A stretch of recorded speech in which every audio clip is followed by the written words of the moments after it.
Is it speculative fiction? Is it sci-fi? Is it fantasy? What is it? I'm Karin Beery with Right Now Editing, where we turn good manuscripts into great books. And I'm Pegg Thomas, award-winning author and editor, and we are 2 editors for 5 minutes. So I think this is our last genre talk. If you're not watching these in order, then... Do we have an order? I don't know if we're going to have an order. I will see. The last one we want to talk about is the all-encompassing speculative fiction. It used to be sci-fi, which is science fiction. But with the emergence of all of the magical stories, it doesn't really fit into science fiction, and so they created the larger speculative fiction. But what's the difference between speculative fiction, within speculative fiction, what's the difference between sci-fi and fantasy? Sci-fi is science. Honestly, when I read sci-fi, it's like reading a math problem. So sci-fi is Star Trek. Yes, and it's very usually geared towards the mechanics of things. There'll be spaceships, there'll be, special weapons, there'll be all that type of stuff. They'll be traveling between planets. It will be very, very scientifically oriented. And a lot of times, it gets very involved. You got to have a pretty good scientific mind to log into that and enjoy it, I think. But then you have also within speculative fiction, fantasy, which is... Fantasy is the magical realm of things, which actually has been around a very long time. I mean, if you think back to J.R. Tolkien and The Hobbit and all of those, even C.S. Lewis and Chronicles of Narnia, that all fits into fantasy.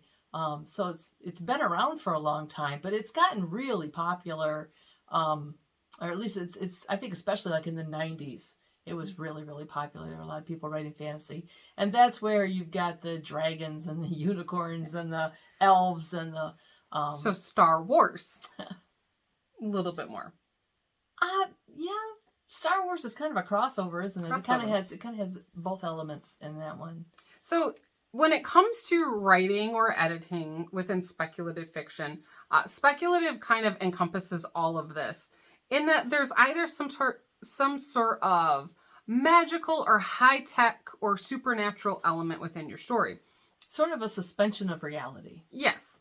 But then you have the science fiction and you have the fantasy. Within both of those, there are a ridiculous number of subgenres. And we were actually talking earlier about steampunk, which, how had you always classified steampunk? I always put it as in the historical category as a offshoot of historical, because steampunk is all set back in time. When I was a kid, it was watching the Wild Wild West. That was steampunk before we knew the name steampunk. But today, a lot of times that is actually classified as a speculative fiction because it's historical, but it has all of this modern technology. So you've got that subgenre. I am not familiar with all of the subgenres. I have a friend who sent me a whole list. You start getting into the space operas. There are space slips. Even to some element, the time slip novels are considered speculative fiction.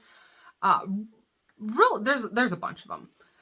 I think speculative fiction is any time that you have to suspend reality to accept the book. And that's not a bad thing. I mean, we love to suspend reality when we're reading. We love to get into other worlds and other times and other places. And I want to fly on a dragon someday. It's been a goal of mine for a long time. But it's important to remember that if this is a main element of your story, you have to include it. So even if you're writing a very modern, very contemporary book, and there's a character who can move things with her mind, that is a speculative fiction element, and you need to let your editor know, especially if you're pitching this to someone, you need to let them know, because there are some agents and editors that will not work with speculative fiction. So anytime you have some sort of supernatural element like that, if it's a key component to the story, it's important. Now, there will be times, I don't want to spoil it for anyone, but if you've ever seen Nicholas Sparks or read Nicholas Sparks' book, Safe Haven, there's a tiny little supernatural element in there. Because of the way he works it in, it's actually considered kind of a high concept novel because it's not a main part of the story. If you're including this in your story, if your characters are involved in it, if it's going to drive your plot, make sure that it is listed as part of your genre, even if you're not sure what it is. That's the nice thing. If you don't know what your subgenre is, just call it speculative fiction and ask someone to help you figure it out. We can't figure it out for you right now because our 5 minutes are up. We're done. I'm Karin Beery. Pegg Thomas. And we'll see you later. Bye.